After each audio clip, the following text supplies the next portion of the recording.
Bab 681. Nama, penguasa dunia, aku menjadi penguasa gurun sejak awal penulis, ikan mas meniup gelembung. Plus mematikan mengatur ulang, Vale menatap gadis itu dan ragu-ragu. Yang mulia Kristi, bukankah ketua memberitahu Anda alasannya? Kemarahan memenuhi mata Kristi yang bersemangat. Mereka semua mengira aku anak kecil seperti Emily. Aku tahu segalanya, tanda seru. Vale berkata dengan lembut, lalu mengapa Anda bertanya? Kristi tersenyum. Dengan cara ini, mereka bisa merasa lebih tenang, kan? Dia melihat ke jalan, dan nadanya menjadi dewasa tanpa alasan. Ketika Anda tidak memiliki kekuatan, Anda hanya akan membebani teman-teman Anda dengan berpartisipasi dalam hal-hal yang tidak dapat Anda kendalikan. Dia mengangkat kepalanya dan menatap langit dengan matanya yang berbinar. Tapi saya Kristi Solan, saya tidak akan membiarkan situasi ini berlanjut. Dia berbalik dan berjalan menuju kereta mewah yang diparkir di luar sesudahnya. Vale berteriak tanpa sadar, Yang mulia Kristi, kemana Anda pergi? Kristi melambaikan tangannya, dan dia tidak melihat ke belakang. Jadilah lebih kuat. Emosi Vale menjadi sedikit aneh ketika Kristi menghilang dari sudut jalan. Vale kembali sadar setelahnya. Matanya menunjukkan cahaya yang penuh tekad. Lord Richard mengambil risiko untuk Twilight City, dan Kristi telah menemukan arahnya. Dia tidak mungkin lebih lemah dari yang lain. Berapa banyak sumber daya yang ada di akun itu? Kita dapat meningkatkan investasi kita dalam rute perdagangan yang kita pelajari terakhir kali. Dia ingin menjadi pendukung terkuat di belakang Lord Richard, dan tidak ada yang bisa menghentikannya. Itu 100 mil jauhnya dari Solan City. Windsor melayang di udara dan menatap pasukan mumi yang diam di depannya. Cahaya menyilaukan di matanya. Dia menoleh ke samping setelahnya dan mendengar suara menunggangi punggung naga mayat hidup. Keheranan menyelimuti nadanya. Lord Richard, aku baru saja tahu semua penguasa daratan utama yang anggun tiba di alam fana secara bersamaan. Aku akan menduga kau telah menjalankan tempat ini selama beberapa dekade. Potensi terendah dari pasukan ini berada pada level yang mulia. Dan mereka bahkan memiliki potensi pasukan bulan yang bersinar. Itu bisa menjadi tulang punggung jika kamar dagang bunga ekor Phoenix mengoperasikan pasukan ini. Sudah berapa lama kamar dagang bunga ekor Phoenix dikembangkan? Sudah berapa lama Twilight City berdiri? Kamar dagang bunga ekor Phoenix telah merekrut banyak penguasa daratan Grace.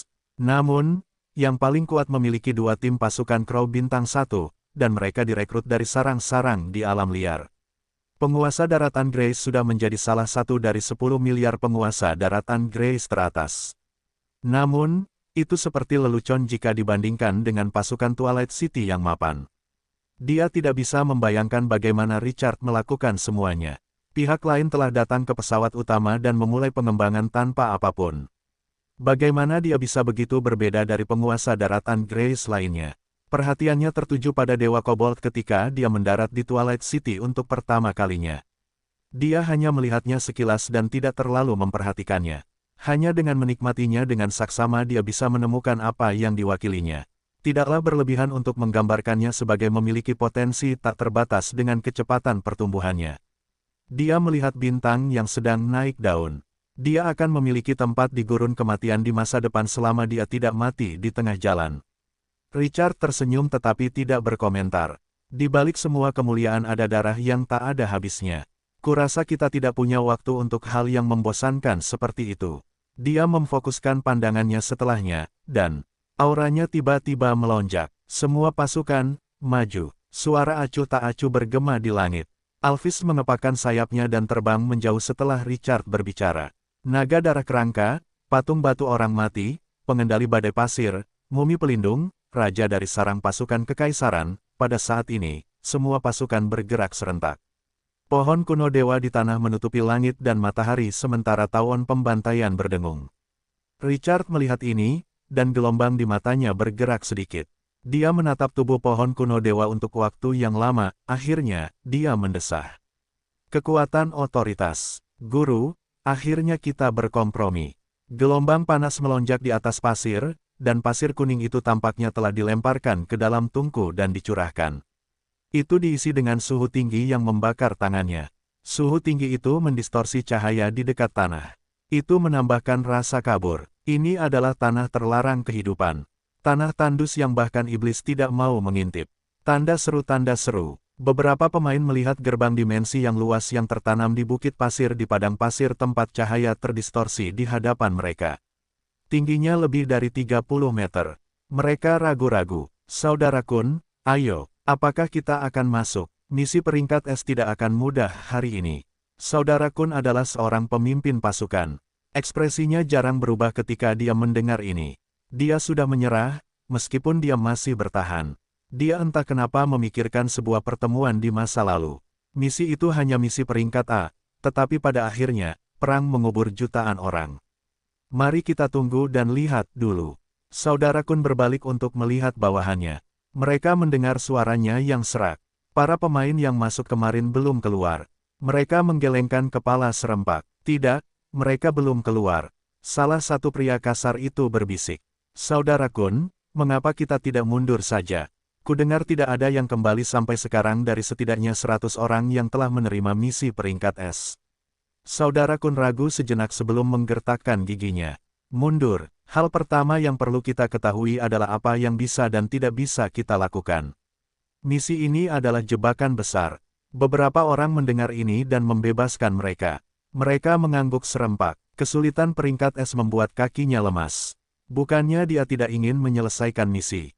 Mereka berada sekitar 3 hingga 400 meter jauhnya. Tiba-tiba, ekspresinya berubah. Sosok dinding yang ditekan muncul di garis pandangnya. Dia menoleh, dan sosok itu dengan cepat mendekat. Badai pasir, seru seorang pemain. Saudara Kun melambaikan tangannya dengan keras dan menghentikan bawahannya yang panik. Itu bukan badai pasir, itu pasukan. Suaranya tiba-tiba menjadi serak. Pasukan, beberapa dari mereka tercengang. Kemudian, mereka menahan kepanikan di hati mereka dan tiba-tiba berbalik untuk berteriak pada 2 skuadron prajurit yang telah masuk. Semua pasukan, waspada. Para prajurit dengan sorban kuning di kepala mereka berada di belakang mereka. Pedang di tangan mereka memiliki tatapan tajam di mata mereka. Sepertinya, mereka ingin memamerkan kekuatan mereka kepada musuh yang tiba-tiba muncul. Pasukan itu memposisikan diri, dan pasir kuning itu telah mendekati radius 1000 meter dan dengan cepat meluas dari ukuran seekor semut. Mereka terbang di atas kepala mereka dalam sekejap mata. Semua orang mendongak kaget. Orang bisa melihat naga mayat hidup satu demi satu di badai pasir. Tubuh para gargoyle memantulkan kilau metalik. Mereka berulang kali menunduk. Wajah mereka yang ganas membuat bulu kuduk meremang. Pasukan mengerikan lainnya melintasi langit. Arus udara menyebabkan sejumlah besar pasir naik. Mereka berdiri di tanah. Pasukan langit itu memancarkan aura, yang cukup untuk membuat beberapa pemain merasa sesak napas. Saudara Kun, aku takut. Salah satu kaki bawahannya melemah dan tidak bisa berdiri diam. Dia jatuh ke orang di sampingnya.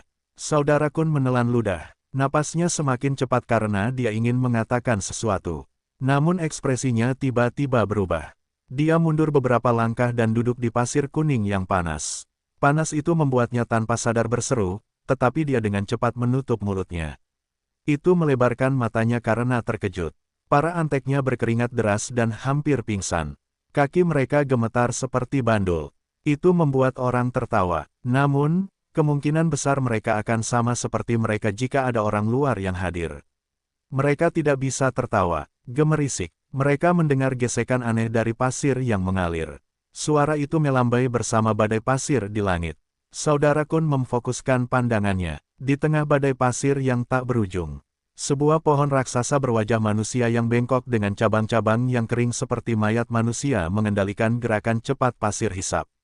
Pihak lain lewat puluhan meter jauhnya, tetapi ketika pohon itu terangkat, mereka tidak dapat melihat sosok yang dilebih-lebihkan di puncaknya. Itu memberi mereka rasa penindasan yang tak terlukiskan.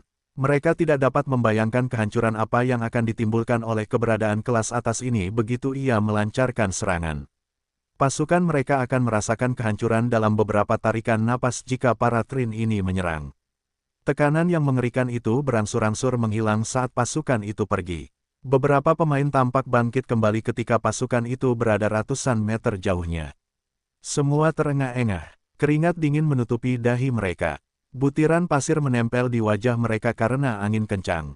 Itu membuat mereka tampak sangat menderita. Wajah saudara Kun pucat saat dia melihat 2 skuadron prajurit besar di belakangnya. Beberapa saat yang lalu, mereka tampak seperti akan bertarung sampai mati dengan musuh. Mereka semua linglung sekarang, dan tangan mereka gemetar saat mereka mencengkeram pedang mereka erat-erat. Pasukan mana yang sudah kehilangan keinginan untuk bertarung sementara musuh hanya menunjukkan aura.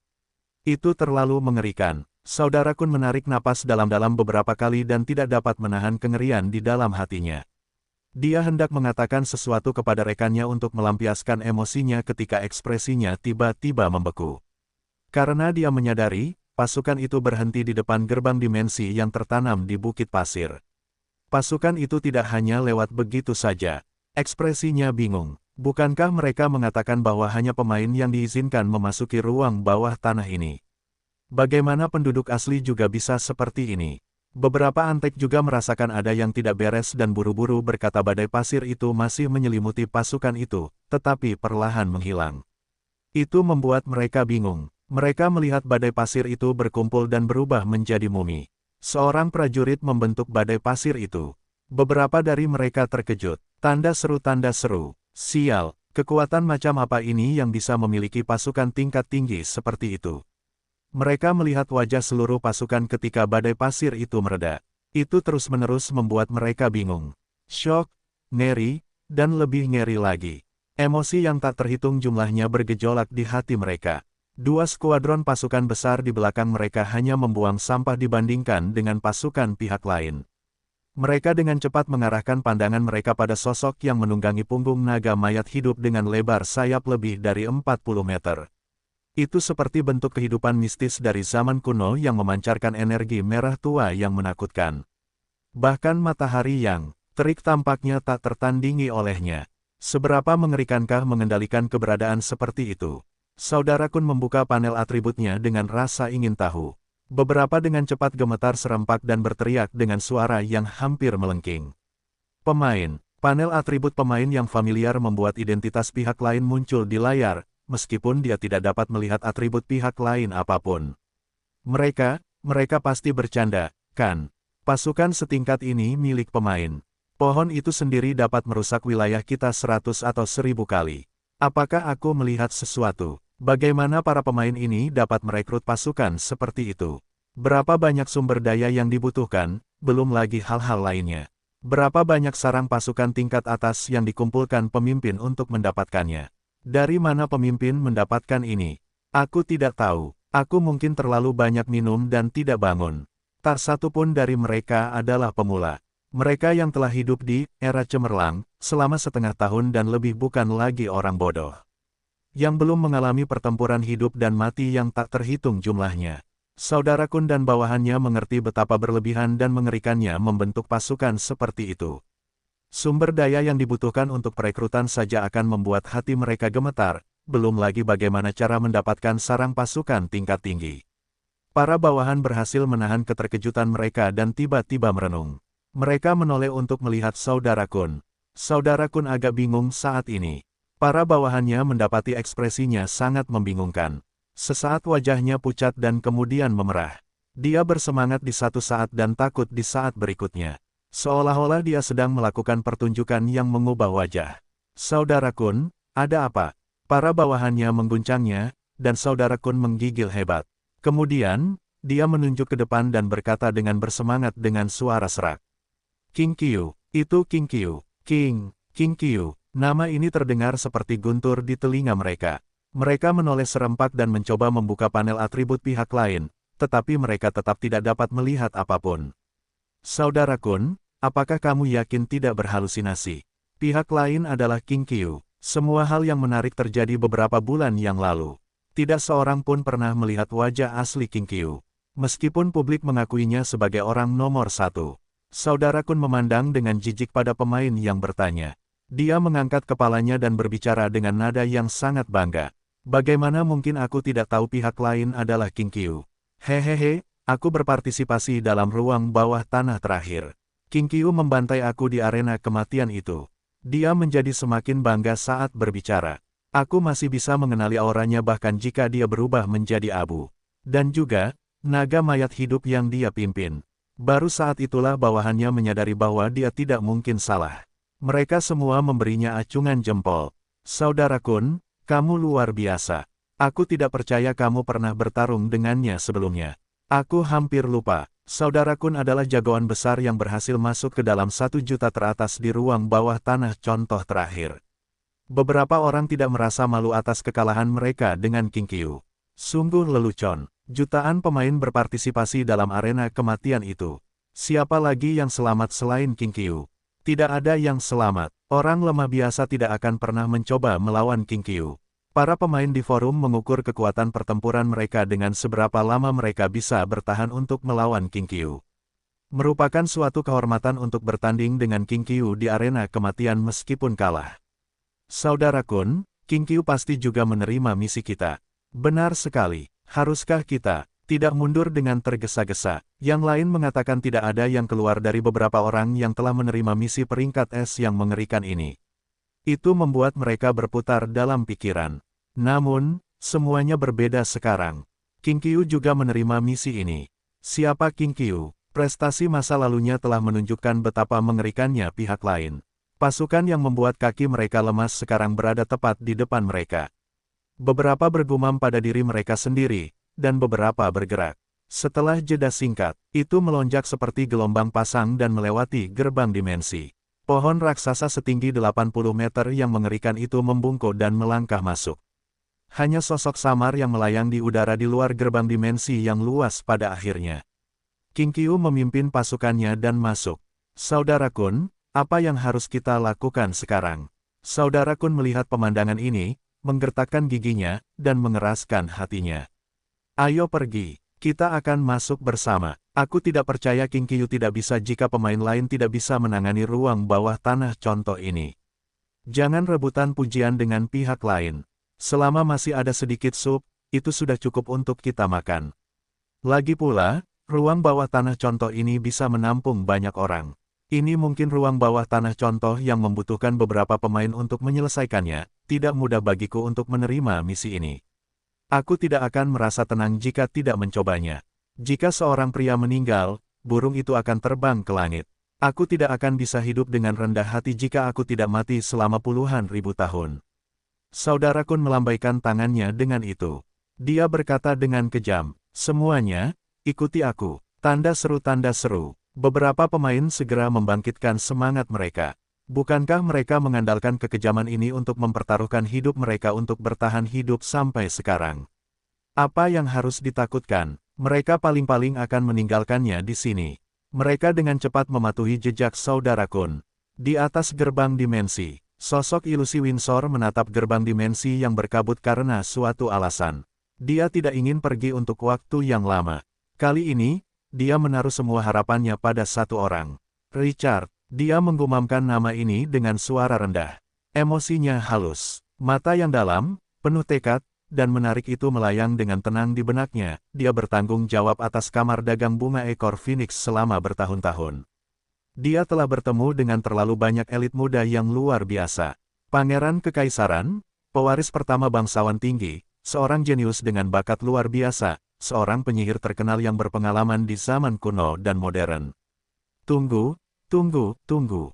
Namun, sikap dan pesona unik penguasa daratan yang anggun membuat orang-orang menatapnya. Rasanya, mereka redup dibandingkan dengan yang lain. Richard bahkan bisa berdiri di sana tanpa mengucapkan sepatah kata pun dan tetap menarik perhatian semua orang. Dia kehilangan pikirannya dan tiba-tiba melihat pasukan penguasa daratan yang anggun tiba di depan gerbang dimensi. Kemudian, mereka menyeberangi gerbang dimensi. Windsor menyaksikan ini dan menjadi tenang. Dia tidak mengambil hati orang-orang ini. Dia mengirim orang-orang kepercayaannya akhir-akhir ini untuk menyelamatkan pria tua berambut putih di toko umum Naga Merah. Dia telah menugaskan hampir semua pemain dengan kekuatan yang baik untuk mengambil hati dewa. Kakak Kun awalnya mundur karena takut, jadi mengapa dia memiliki keberanian untuk muncul sekarang? Kakak Kun berada di tanah dan melambaikan tangannya dengan sedikit rasa ingin tahu. Dia tiba-tiba merasa ringan. Dia ngeri mendapati dirinya berada ratusan meter di langit ketika dia kembali sadar. Dia menundukkan kepalanya untuk melihat. Rekannya tidak menyadari bahwa dia telah menghilang. Dia masih berjalan dengan langkah santai. Ketua, saya tidak punya niat buruk. Saya tidak bermaksud mengganggu Anda. Windsor meliriknya dengan acuh tak acuh. Tatapannya yang ketakutan membuatnya kehilangan minat untuk berbicara. Mengapa Anda berubah pikiran dan memasuki reruntuhan kuno? Saudara Kun tidak berani mengatakan apapun dan dengan cepat menjawab. Karena kami melihat King Qiu masuk. Anda kenal King Qiu? Saya tidak kenal dia. Lalu mengapa kau berani mengambil risiko? Reruntuhan itu mengubur ratusan penguasa daratan utama yang anggun. Nada bicara saudara Kun berubah serius. Kami menerima misi yang sulit dan tahu bahwa itu berbahaya. Namun, kemunculan King Qiu memberi kami harapan, kami tidak berani bersaing dengannya untuk apapun. Sudah cukup bagi kami untuk menikmati kejayaan para bos King Qiu yang tersisa. Dia tidak pernah menyangka bahwa pihak lain akan menggunakan alasan seperti itu. Pihak lain telah mengubah penilaiannya hanya karena dia tahu Richard akan masuk. Dia akan mempertaruhkan nyawanya untuk masuk, pengaruh pihak lain begitu dibesar-besarkan. Dia tidak menyangka dia begitu kuat sehingga orang-orang bersedia mempertaruhkan nyawa mereka, meskipun dia tahu seberapa kuat pemain nomor satu itu, lagi pula, apakah akan lebih aman jika kita tidak masuk? Mungkin, bahayanya akan lebih besar. Windsor menatap Brother Kun. Tatapannya agak tajam dan merasakan emosi halus di hatinya.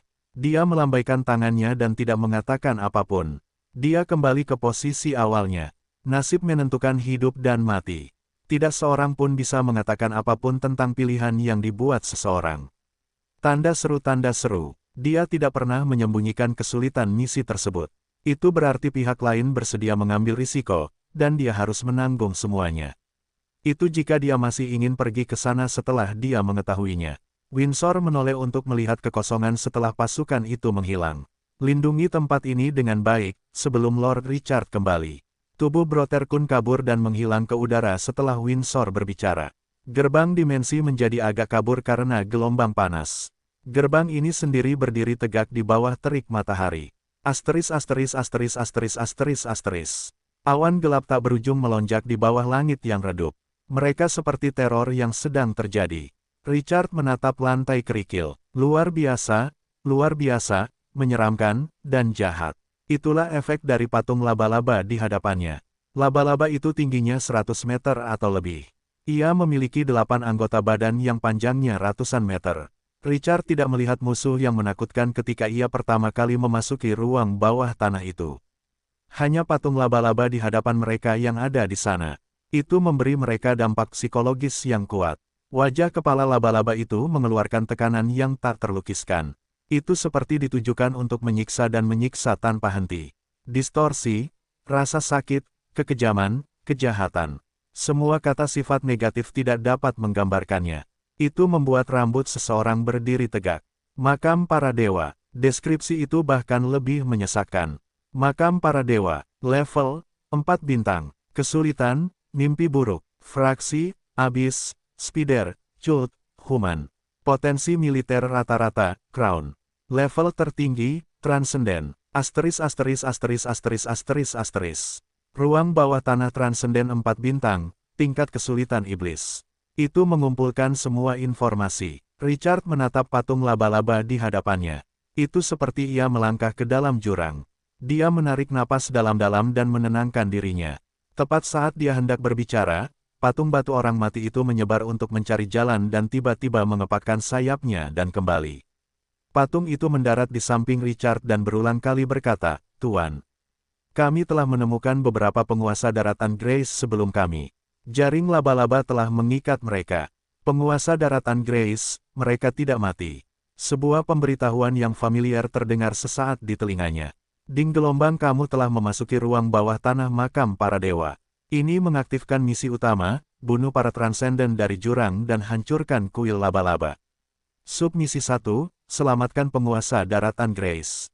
Penguasa daratan Grace telah memasuki ruang bawah tanah ini secara tidak sengaja. Kamu akan menerima 10.000 unit sumber daya langka lainnya untuk setiap penguasa daratan Grace yang telah kamu selamatkan. Submisi 2, berburu monster. Kamu akan menerima unit tambahan kristal mayat hidup untuk setiap monster dari jurang yang telah kamu buru.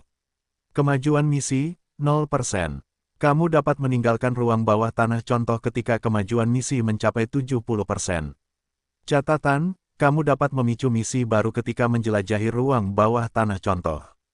Kamu akan tetap menerima hadiah meskipun kamu gagal menyelesaikannya. Kekayaan akan sesuai dengan tingkat penyelesaian misimu. Ekspresi Richard menjadi sedikit menarik ketika dia mendengar petunjuk itu. Misi utamanya adalah untuk berburu. Para Transcendent, aku akan diberi hadiah 10.000 unit sumber daya langka untuk setiap pemain yang aku selamatkan. Richard sejenak merasa bingung apakah harus tertawa atau menangis. Pemain sangat berharga. Windsor mengatakan orang-orang telah datang ke ruang bawah tanah jika dia ingat dengan benar. Itu akan menjadi keberuntungan besar jika mereka semua pergi. Tapi bagaimana dia bisa menyelesaikan ini? Transcendent seseorang dapat langsung menghancurkan sebuah kota dalam kemarahan ini. Misi utamanya adalah untuk menghancurkan kuil laba-laba. Para Transcendent menjaga kuil. Seseorang harus bertabrakan dengan pihak lain jika seseorang ingin mendapatkan hati dewa yang tersegel. Seseorang hanya dapat menyelubungi harta karun tersebut di kuil. Tanda seru. Ini adalah ambang batas yang tidak dapat dihindari. Richard menenangkan emosinya saat ini. Dia baru saja mencoba, tetapi dia tidak dapat berkomunikasi dengan penguasa elemen api Klose di ruang bawah tanah ini. Bantuan eksternal terkuatnya tidak dapat membantunya. Itu masuk akal. Windsor dapat melampaui ruang bawah tanah ini jika dia dapat memanggil bantuan eksternal. Dia menarik napas dalam-dalam, dan tatapannya perlahan menajam. Pertemuan dengan para Transcendent membawa tekanan yang tak terkatakan. Tetapi tekanan ini tidak dapat membuatnya tertekan. Sebaliknya, semangat juang yang kuat muncul di dalam hatinya. Bunuh para Transcendent dari abis. Ini adalah misi utamanya. Target berbahaya ini melambungkan ambisi di dalam hatinya lebih tinggi. Penguasa dunia jatuh di hadapan Twilight City, jadi bagaimana jika dia Transcendent di ruang bawah tanah Instance? Jadi bagaimana jika dia tidak bisa memanggil Fire Elemental Lord Klose di ruang bawah tanah ini? Richard akan membunuh Transcendent ini. Api di dadanya membara. Dia berbalik dan menatap pohon kuno dewa itu sementara pohon itu menyebarkan cabang-cabangnya. Pohon kuno dewa itu menunjukkan ketajaman yang luar biasa dalam pertempuran di mana ia menjatuhkan Dunelord. Pohon itu dapat dengan cepat membunuh Transcendent di level 17. Richard telah menghabiskan banyak sumber daya dan upaya untuk memelihara pohon raksasa berwajah manusia yang menjanjikan ini. Pohon ini sekarang telah menjadi prajuritnya yang paling dapat dipercaya. Bos ini secara bertahap melampaui ruang lingkup kehidupan biasa dengan berkat otoritas busuk dan kebangkitan kekuatan magis. Mereka secara bertahap berjalan menuju jalan gelap yang tidak dapat diketahui ujungnya. Di mana para penguasa daratan utama yang anggun itu? Timur 5 km jauhnya. Ada. Berapa banyak? Lebih dari 100. Richard menyipitkan matanya. Lebih dari 1.000 orang telah memasuki ruang bawah tanah contoh. Kemana para penguasa lainnya pergi? Apakah musuh telah membunuh yang lain? Submission 1. Anda akan menerima 10.000 unit sumber daya langka lainnya untuk setiap penguasa daratan Grace yang telah Anda selamatkan. Hadiah ini lebih menggoda daripada apapun. Ayo pergi dan cari tahu. Patung batu orang mati segera memimpin jalan setelah Richard berbicara. Richard dengan cepat memerintahkan pasukannya untuk mengikutinya. Pengendali badai pasir berubah menjadi pasir kuning lagi. Pasir itu menyelimuti pasukan itu. Awan hitam tebal membumbung di atas kepala mereka di bawah langit yang redup. Itu memberi orang-orang rasa urgensi dan tekanan psikologis. Twilight City bergerak cepat di bawah awan gelap. Jaring laba-laba yang luas muncul di tanah yang berdekatan dengan patung laba-laba raksasa. Lapisan es seputih salju tampaknya menutupi seluruh tanah. Orang hampir tidak bisa melihat ujungnya. Laba-laba seukuran ibu jari meludahkan sutra di jaring laba-laba. Penampilan mereka yang berwarna-warni membuat orang-orang bingung. Pohon kuno dewa memasuki ruang bawah tanah contoh tanpa dukungan pasir kuning dan tidak dapat mengendalikan pergerakan pasir hisap. Akar pohon berwajah manusia raksasa yang bengkok hanya bisa berjalan di tanah dalam bentuk primitifnya. Akar tribird menyapu jaring laba-laba, dan tanah terus-menerus bergetar. Seekor laba-laba berada jauh dari pohon kuno dewa dan tampaknya melompat ke atas tempat tidur. Ia bergerak naik turun. Laba-laba lain diinjak-injak dan ingin melawan. Tetapi duri beracun mereka bahkan tidak bisa meninggalkan bekas di kulit kayu. Richard menyaksikan semuanya dalam diam.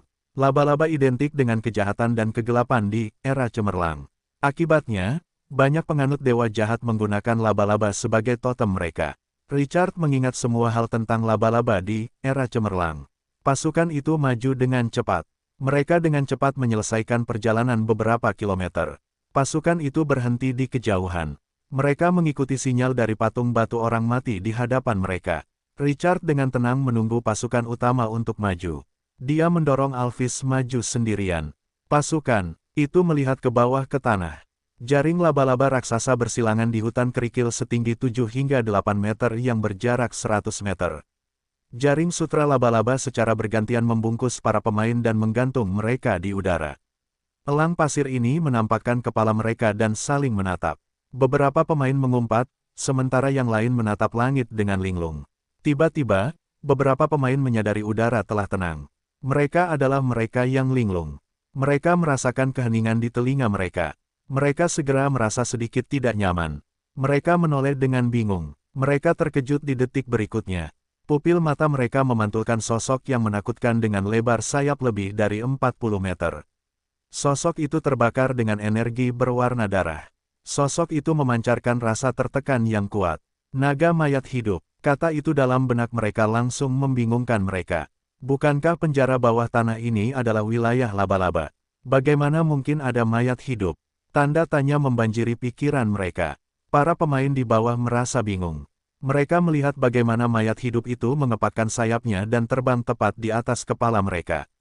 Para pemain melihat sosok itu dari dekat dan tekanan yang ditimbulkannya. Ukuran tubuh sosok itu tiba-tiba berlipat ganda. Aura ganas, tampak megah seperti gunung yang runtuh, menyertai sosok itu Dragon Might. Para pemain di bawah merasa seperti isi perut mereka akan terbelah di bawah penindasan. 3 lapis penglihatan, hati, dan jiwa. Mereka merasa seperti tangan raksasa mencengkeram jiwa mereka dan membuat suara retak. Itu akan menghancurkan mereka sesaat. Malaikat maut menatap mereka. Sial, iblis laba-laba pada awalnya dan sekarang naga bibrida. Apakah aku masih perlu mengalami kesulitan belajar dari kitab suci ketika aku hanya menyelesaikan sebuah instansi? Persetan dengan kakekmu. Jika kau punya nyali, biarkan aku keluar. Aku tidak akan memanggilmu kakek jika aku tidak membunuhmu hari ini. Hicks, Hicks, Hicks. Aku tidak ingin bermain lagi. Aku ingin pulang. Tekanan pada para pemain mencapai batasnya. Tiba-tiba angin bertiup kencang, dan jaring laba-laba bergoyang. Pasir yang berserakan di tanah juga ikut berterbangan. Yang mengejutkan para pemain, pasir itu berkumpul menjadi badai pasir kecil di langit dalam sekejap mata. Beberapa pemain merasakan pemandangan ini seperti sudah tidak asing lagi. Mereka tidak dapat mengingat di mana dan kapan pemandangan itu terjadi. Tanda seru, para pemain ragu-ragu. Badai pasir perlahan melayang turun dari punggung naga mayat hidup itu. Para pemain terkejut menemukan sosok di badai pasir itu. Siapa itu? Butiran pasir menyelimuti sosok itu dan mengaburkan wajahnya. Mereka hampir tidak dapat mengenali dan memahami gambaran yang tidak jelas itu. Pasir kuning dan naga mayat hidup terbakar dengan kekuatan berwarna darah. Pemandangan klasik ini membangkitkan ingatan banyak orang yang berdebu, sebuah nama yang mempercepat napas mereka muncul di benak mereka. Big Boss King Qiu, teriakan tajam yang bersemangat menyertai seruan penuh harapan itu. Yang lain kembali sadar, mereka berteriak histeris dan liar. Kakek King Qiu, selamatkan kami. Big Boss, biarkan kami keluar. Para bajingan itu mencoba membunuh kita. Big Boss King Qiu, aku punya lebih dari 10 penyanyi half-elf di wilayahku. Mereka semua adalah yang terbaik dari yang terbaik. Selamatkan aku saja, dan aku akan memberikan mereka semua padamu. Selama kau menyelamatkanku, kau akan menjadi ayahku. Richard merasa kasihan pada para korban yang malang ini. Sudut mulutnya berkedut ketika mendengar ratapan dan lolongan. Para idiot ini masih seperti ini bahkan ketika mereka sudah mati. Dia menyipitkan matanya. Suara acuh tak acuh bergema di telinga semua orang. Dalam sekejap, ratusan pemain merasakan aura yang 100 kali lebih ganas daripada Dragon Might yang menekan dada mereka. Dia tampaknya melihat badai pasir menyapu dunia dalam transnya. Jiwa mereka akan terkoyak, suara tangisan terputus, dan ekspresi berlebihan para pemain membeku. Sejauh mata memandang, wajah-wajah yang menangis dan tertawa tampak seperti sebuah akting. Aku akan bertanya kepada mereka satu persatu. Jangan bicara omong kosong. Richard menatap orang yang paling dekat dengannya dan bertanya, bagaimana kau bisa terjebak dalam jaring laba-laba? Pemain yang dipanggil itu menggigil. Ketakutan menyelimuti matanya saat dia menatap sosok yang melayang di langit. Di belakang Richard adalah sosok Alvis yang ganas dan agung. Awan hitam tebal yang menekan kota berada lebih jauh di atas. Semua ini telah menjadi latar belakangnya. Pada saat ini, Richard merasakan tekanan 10 kali lebih banyak daripada Alphys. Dia seperti Raja Iblis Agung yang bisa meredupkan dunia begitu dia muncul. Richard mendengar dengusan dingin itu. Pemain itu segera terbangun dan buru-buru berkata, melapor ke bos Kinkyu. Setelah aku memasuki ruang bawah tanah contoh ini, aku melihat jaring laba-laba di mana-mana. Aku tidak terlalu mempermasalahkannya dan membakarnya. Sekelompok prajurit tingkat atas dengan tubuh bagian atas setengah manusia dan tubuh bagian bawah setengah laba-laba datang tak lama kemudian.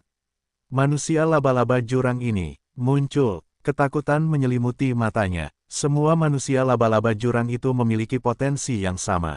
Level mereka setinggi 15. Bajingan-bajingan itu menyapu bersih pasukanku hanya dalam 2 putaran, tapi karena alasan yang tidak dapat ku ketahui, manusia laba-laba jurang itu tidak membunuhku. Mereka malah memenjarakanku di sini. Aku baru menemukan pemain lain saat aku sampai di sini. Richard merasa dia tidak berbohong, jadi dia terus bertanya. Setelah kamu memasuki ruang bawah tanah contoh, apa misi yang kamu terima? Saat dia berbicara, dia sepertinya memikirkan sesuatu. Kekuatan pasir kuning di tubuhnya melonjak. Itu secara langsung mengisolasinya dari kerumunan di sekitarnya. Orang luar tidak dapat mendengar percakapan mereka. Pemain itu tidak menyadari hal ini. Dia menenangkan diri dan berbicara dengan nada yang jauh lebih stabil. Misi utama adalah membunuh para transenden dari abis dan menghancurkan kuil laba-laba. Misi kedua adalah menyelamatkan para penguasa. Masing-masing akan menerima 10.000 unit sumber daya langka lainnya. Misi kedua adalah berburu monster. Seseorang akan menerima unit tambahan kristal mayat hidup untuk setiap monster dari jurang yang telah diburunya. Richard mengangguk sambil berpikir. Itu adalah misi setiap orang yang memasuki ruang bawah tanah contoh. Richard merenung sejenak, lalu melanjutkan. Berita apa lagi yang kamu punya? Pemain itu ragu-ragu dan berbisik. Aku mendengar dari pemain lain bahwa manusia laba-laba jurang itu membawa sebagian orang untuk dikorbankan setiap 2 minggu. Mata Richard menyipit. Pengorbanan. Benar, ada kuil 20 km jauhnya dari sini. Kuil laba-laba. Tidak, itu bukan kuil dari misi utama yang ingin dihancurkan sistem. Itu adalah kuil bawahan, orang tidak bisa menyebutnya kuil tetapi gereja. Di mana manusia laba-laba jurang melakukan persembahan. Aku tidak tahu. Mereka membunuh pemain yang tahu tentang ini 2 hari lalu ketika dia mencoba melarikan diri. Richard menyipitkan matanya. Apa hubungan gereja dengan misi utama? Dia kemudian meminta informasi lebih lanjut tentang gereja laba-laba. Namun, mereka menangkap pemain ini tak lama setelah dia memasuki ruang bawah tanah. Jadi, dia tidak bisa tahu banyak. Richard tidak bisa lagi memperoleh informasi yang berharga. Jadi, ia melambaikan tangannya. Pasir kuning di sekitarnya berubah menjadi pisau tajam, membersihkan jaring laba-laba dari tubuh pria itu, dan membebaskannya. Pemain yang jatuh ke tanah itu batuk beberapa kali, lalu bangkit dan membungkuk kepada Richard dengan gembira. Terima kasih, tuanku. Bola mata pemain lain hampir keluar saat melihat pemandangan ini. Mereka semua memanggil Richard kakek dan ayah. Mereka hampir saja menawarkan lubang pantat mereka. Richard bergerak dan mulai menanyai setiap pemain yang tersisa itu membantunya merenungkan ide umum tentang ruang bawah tanah. Meskipun jaring sutra menangkap sebagian besar pemain tak lama setelah mereka memasuki ruang bawah tanah dan tidak tahu banyak tentangnya. Musuh utama dalam ruang bawah tanah contoh ini adalah bentuk kehidupan jahat dari laba-laba jurang. Potensi rata-rata, mahkota, level 15 ke atas. Jumlah mereka tidak diketahui, tetapi orang bisa menggambarkan kekuatan pertempuran mereka sebagai ganas. Tanda seru. Tidak ada pemain yang mereka temui bisa menahan serangan laba-laba. Misi utamanya adalah menghancurkan kuil laba-laba dan menduduki area pusat ruang bawah tanah. Para transenden menjaganya. Tidak seorang pun tahu tentang kekuatan pasti kuil laba-laba. Orang hanya bisa menggambarkannya sebagai sangat melahap jiwa. Selain itu, 12 gereja laba-laba mengelilingi kuil laba-laba. Mereka menempatkan tim laba-laba jurang untuk setiap gereja laba-laba, dengan setidaknya 2 skuadron besar. Gereja-gereja ini mengadakan upacara pengorbanan setiap 2 minggu. Pemain adalah pengorbanan. Tidak seorang pun tahu tentang tujuan pengorbanan, tetapi mereka bisa merasakan bahwa gereja laba-laba memperhatikannya. Mendengar hal ini, Richard kembali tersadar. Ia menunduk menatap para pemain yang menatapnya. Richard berkata perlahan, kita semua punya misi yang sama, karena itu, kalian harus mengerti di mana letak nilai kalian. Ia akan menerima 10.000 unit sumber daya langka lagi untuk setiap pemain yang telah diselamatkannya. Ratusan orang ini berarti jutaan unit. Itu jumlah yang sangat besar. Twilight City tidak bisa mendapatkan sebanyak ini dalam sebulan. Mereka semua menghela napas lega saat para pemain mendengar ini. Mereka semua tahu apa misinya. King Qiu tidak akan mempertaruhkan nyawanya untuk melindungi mereka dari godaan ini, tetapi setidaknya ia tidak akan membunuh mereka semua. Penjara bawah tanah ini tidak akan memungkinkan kebangkitan. Satu orang akan mati saat dibunuh. Pemain yang telah memberi Richard informasi itu telah pulih dengan cepat dan tidak lagi malu-malu. Ia mengambil inisiatif untuk berbicara dengannya. Jaring laba-laba mengirimkan informasi tentang gerakan aneh di jaring sutra ke gereja laba-laba begitu salah satu dari mereka menghancurkan sehelai kisi jaring sutra. Manusia laba-laba jurang akan segera muncul. Pemain lain mengangguk ketika pikiran tentang betapa mengerikannya laba-laba jurang itu terlintas di benak mereka. Benar sekali, bos besar King Qiu, ayo lari dulu. Laba-laba jurang itu datang. Laba-laba jurang level 15 itu sangat ganas. Ayo mundur dulu, kita pikirkan nanti. Ini bukan sesuatu yang bisa kita selesaikan dalam waktu singkat. Pasukan Twilight City tidak menghiraukan mereka. Alphys sendiri mengepakkan sayapnya di langit. Para pemain tahu musuh terlalu kuat, meskipun mereka tidak pernah meremehkan Richard. Sekarang semua orang berada di perahu yang sama, tidak ada yang menginginkan sesuatu terjadi lagi. King Qiu adalah satu-satunya harapan mereka. Mereka tidak dapat memikirkan pemain lain yang dapat menyelesaikan ruang bawah tanah ini selain dia.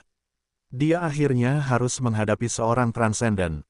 Dia adalah satu-satunya yang dapat memberi mereka sedikit keyakinan dalam keputusasaan mereka. Itu benar, hanya sebuah jejak. Transenden terlalu kuat. Mereka telah melampaui batas yang dapat dihadapi pemain.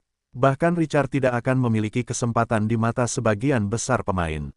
Ini bukan kejahatan perang. Sudah berapa lama sejak para pemain memasuki era cemerlang? Bagaimana dia bisa dibandingkan dengan keberadaan terbaik yang telah tumbuh selama beberapa dekade? Tiba-tiba, seorang pemain melihat ke belakang dengan ngeri. Laba-laba jurang yang dalam, ketakutan menelan nadanya. Semua orang tanpa sadar menoleh. Di tanah jaring laba-laba putih, manusia laba-laba jurang dengan tubuh bagian atas setengah manusia memiliki 8 anggota tubuh laba-laba yang bergegas. Anggota tubuh ini tampaknya menutupi cakrawala. Para pemain merasakan kepala mereka berdengung dan pusing. Hanya satu pikiran yang muncul di benak mereka, sudah berakhir. Semuanya sudah berakhir. Para manusia laba-laba telah mengetahui tentang pelarian itu. Big Boss King Qiu, para pemain di hadapannya terdengar seperti hendak menangis. Mereka baru saja lolos dari kematian, dan sekarang mereka harus mati di sini. Ada sesuatu yang jauh lebih menyedihkan daripada jatuh dari surga ke neraka. Perintah acuh tak acuh datang dari langit sementara semua orang panik. Semua pasukan, serang. Richard berbicara, dan setelahnya, para pemain mengangkat kepala mereka serempak dan melihat bahwa pasir kuning mengelilingi sosok itu dan entah mengapa menjadi mengesankan pada saat ini. Aura di tubuhnya menjadi semakin bergejolak dan megah. Apa ini? Itu mengejutkan semua orang. Fiuh. Sebuah siulan tajam merobek langit. Semua orang tanpa sadar menoleh untuk melihat.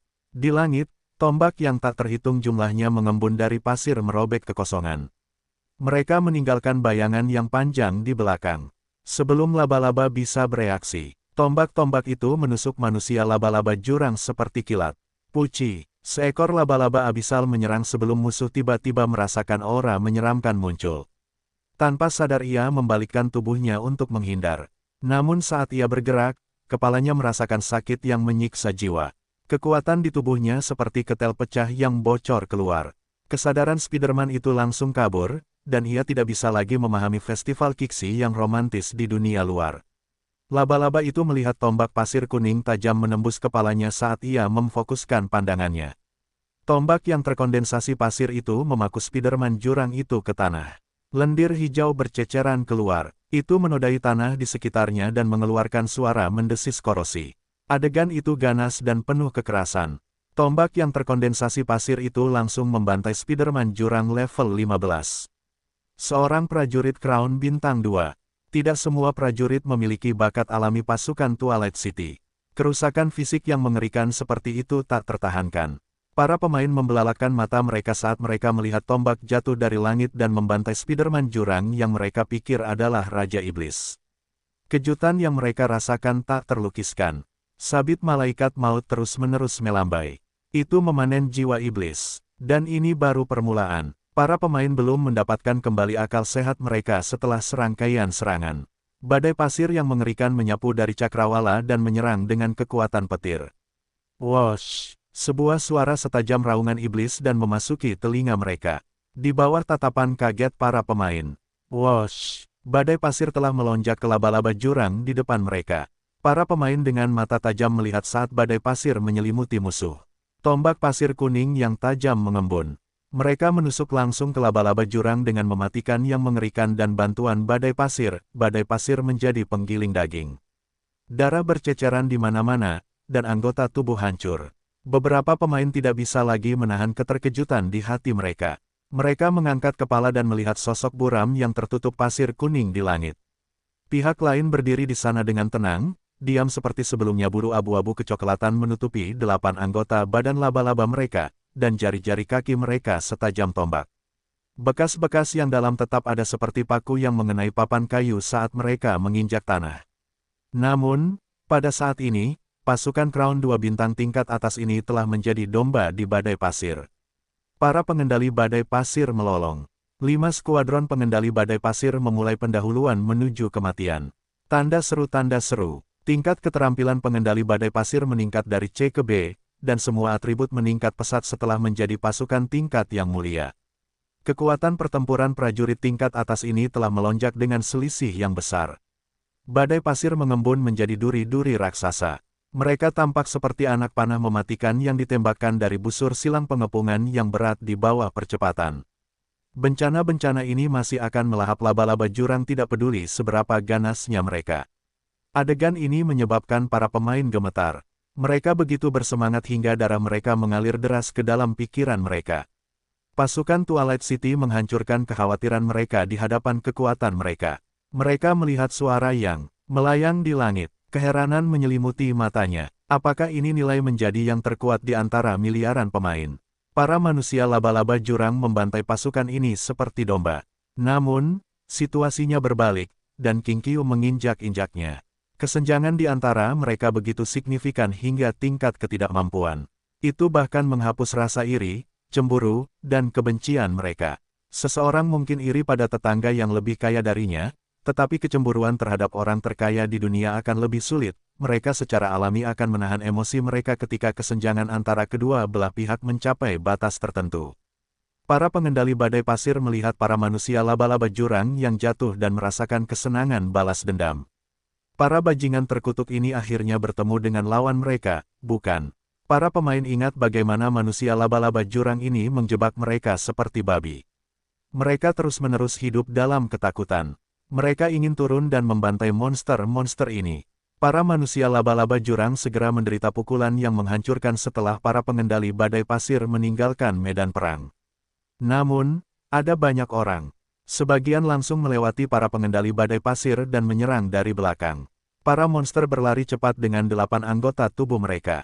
Serangan itu dengan cepat membuat semua orang ketakutan. Tidak ada yang bisa membalas dengan pasukan ini. Para pemain panik, dan cahaya redup di langit tiba-tiba berubah menjadi lebih gelap. Semua orang mendongak. Para gargoyle mengepakkan sayap mereka dan terbang di atas kepala mereka. Para mumi duduk di atas banyak gargoyle. Tidak ada yang bisa melihat sosok mumi dengan jelas. Pasukan tiba dalam sekejap mata di atas manusia laba-laba jurang. Para gargoyle di udara tiba-tiba melemparkan kapak perang tajam mereka. Kekuatan besar mendorong rantai yang melilit lengan mereka dan melesat melintasi langit seperti kilat. Sualala, suara rantai yang saling bergesekan seperti bisikan malaikat maut. Laba-laba jurang yang menyerang dengan kecepatan tinggi di bawah menjadi sasaran hidup.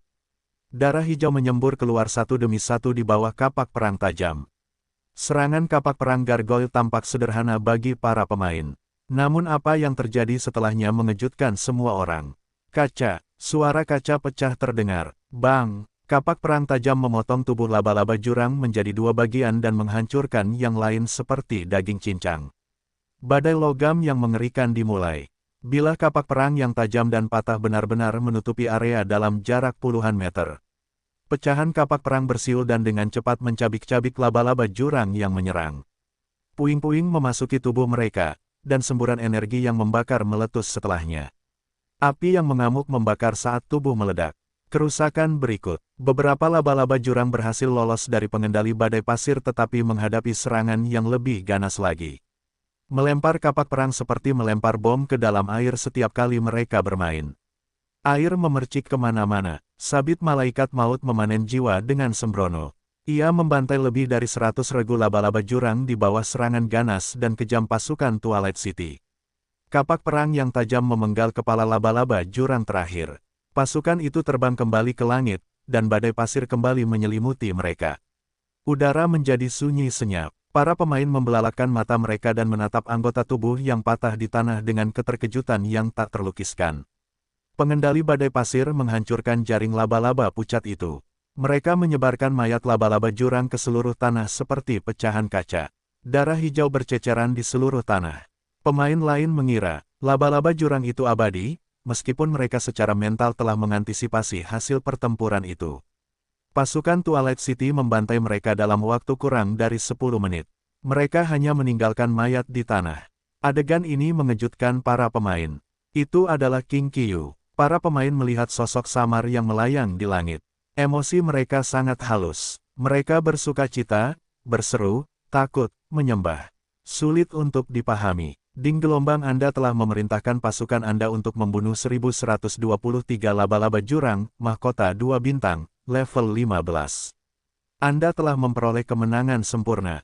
Anda telah memperoleh 1123 poin pengalaman dan 1123 kristal mayat hidup. Richard mendengar pemberitahuan yang familiar saat pertempuran berakhir. Dia meliriknya dan menggelengkan kepalanya. Prajurit tingkat mahkota hanya bisa memberinya 10 poin pengalaman sekarang. Semakin tinggi levelnya, semakin sulit. Butuh waktu bertahun-tahun untuk meningkatkan level setelah menjadi transenden. Dia bertanya-tanya mengapa sistem belum mendistribusikan kristal. Tiba-tiba, embusan angin bertiup lewat, dan mayat-mayat laba-laba jurang di tanah menguap. Mereka berubah menjadi energi hijau yang terkumpul di satu titik. Dalam waktu singkat, semua anggota tubuh yang patah menghilang, dan yang menggantikannya adalah bercak kabut hijau di tanah. Kabut hijau itu berangsur-angsur menyusut saat melonjak. Itu seperti tangan raksasa yang menutupnya. Tanda seru, kabut itu menghilang. Richard fokus setelahnya dan hanya melihat manik-manik hijau seukuran ibu jari di tanah. Ini, Richard membuka panel atribut manik-manik itu dengan rasa ingin tahu. Kristal mayat hidup, level, spesial, karakteristik, mengandung energi negatif tanpa batas. Deskripsi, item unik yang hanya dapat dipadatkan ketika bentuk kehidupan yang paling jahat mati. Atributnya ternyata sederhana, dan tidak ada yang istimewa tentangnya. Pikirannya menenun pikiran, kekuatan pasir kuning di tubuhnya melonjak, dan pasir yang menyelimuti sekelilingnya menghilang. Itu langsung membungkus manik-manik hijau di tanah. Richard menyeret kristal mayat hidup itu kembali ke depan. Ribuan kristal mayat hidup menumpuk bersama-sama. Itu membuat mereka 2 kali ukuran bola basket. Richard mengambil satu dan merasakannya dengan hati-hati. Dia bisa merasakan energi gelap dan jahat di dalamnya. Itu membuat orang merasa tidak nyaman. Dia memeriksanya sejenak dan tidak menemukan sesuatu yang aneh. Dia meletakkannya ke dalam ruang sistem sesudahnya. Apakah kamu tahu penggunaan kristal mayat hidup? Seorang pemain orc wanita kekar mengangkat tangannya dan berteriak. Bos King Qiyu, benda itu sepertinya terkait dengan misi utama kita. Aku melihatnya di gereja laba-laba. Para pemain lain menoleh untuk melihatnya. Mereka dengan cepat menarik kembali pandangan mereka ketika mereka melihat itu adalah orc wanita dengan bulu dada lebih tebal dari rambut kepalanya. Sial, itu terlalu menusuk mata. Richard mengerutkan kening. Apa hubungannya dengan misi utama? Apakah itu akan mengakhiri perburuan transenden? Ketertarikannya tumbuh. Apakah ada informasi lain? Tidak ada lagi. Panen itu tidak mengecewakan Richard. Dia melihat ke arah datangnya manusia laba-laba jurang dan berkata perlahan, "Tunggu aku di depan patung laba-laba. Aku akan mengirim sekelompok kecil patung batu orang mati untuk bertindak sebagai penjaga bagimu. Ingat, jangan mencari kematian. Penjara bawah tanah contoh sangatlah kejam. Aku tidak yakin apakah aku bisa membuatnya aman." Dia tidak berencana untuk membawa serta para idiot ini. Kemampuan bertarung para pemain memang ada, tetapi tidak ada apa-apanya dibandingkan dengan pasukan Twilight City yang sudah mapan. Terlebih lagi, setiap pemain bernilai 10.000 unit sumber daya. Langka, merekrut Raja Bintang 3 bulan bercahaya dari pasukan Kekaisaran tidak akan membutuhkan 10.000 unit. Kelangsungan hidup mereka adalah keuntungan terbesar mereka. Ratusan pemain saling memandang. Mereka ingin mengatakan sesuatu tetapi tidak berani berbicara karena otoritas Richard. Pada akhirnya, ork wanita itu berdiri dan berkata, "Bos King Qiu, kami telah kehilangan pasukan kami dan menjaga daerah itu. Kami tidak dapat mengatasinya jika kami menghadapi lebih banyak bahaya, bisakah saya meminta Anda untuk memberkati kami?" Dia dengan cepat menambahkan sesudahnya, "Kami bersedia membayar Anda, saya akan memberikan semua sumber daya yang saya miliki." Saat ini, bertahan hidup adalah kuncinya. Bahkan 3 atau 5 tim akan cukup untuk memusnahkan mereka jika mereka meninggalkan Richard dan menghadapi manusia laba-laba jurang. Di satu sisi adalah krisis hidup dan mati, dan di sisi lain adalah paha emas. Siapapun yang tidak punya otak tidak akan membahayakan pilihan ini. Richard melirik pemain ork perempuan itu dan tidak mengatakan apa-apa. Para pemain awalnya tidak senang dengan kata-kata gegabah pihak lain tetapi tiba-tiba menjadi gugup. Mereka yang bisa bertahan sampai sekarang bukanlah orang bodoh, mereka dengan cepat memahami situasi mereka saat ini. Ikan di piring, mereka berubah pikiran dan segera memohon. Para pemain memiliki jumlah tabungan yang berbeda. Mereka tidak dapat membandingkan semuanya. Mereka membuat kesepakatan setelah diskusi sepele. Masing-masing membayar 1 juta unit sumber daya biasa dan 10.000 unit sumber daya langka sebagai ganti kepemilikan Richard. Itu benar. Melaksanakan bukan berarti melindungi. Richard tidak memiliki kewajiban untuk melindungi mereka jika mereka bertemu dengan yang tak terkalahkan.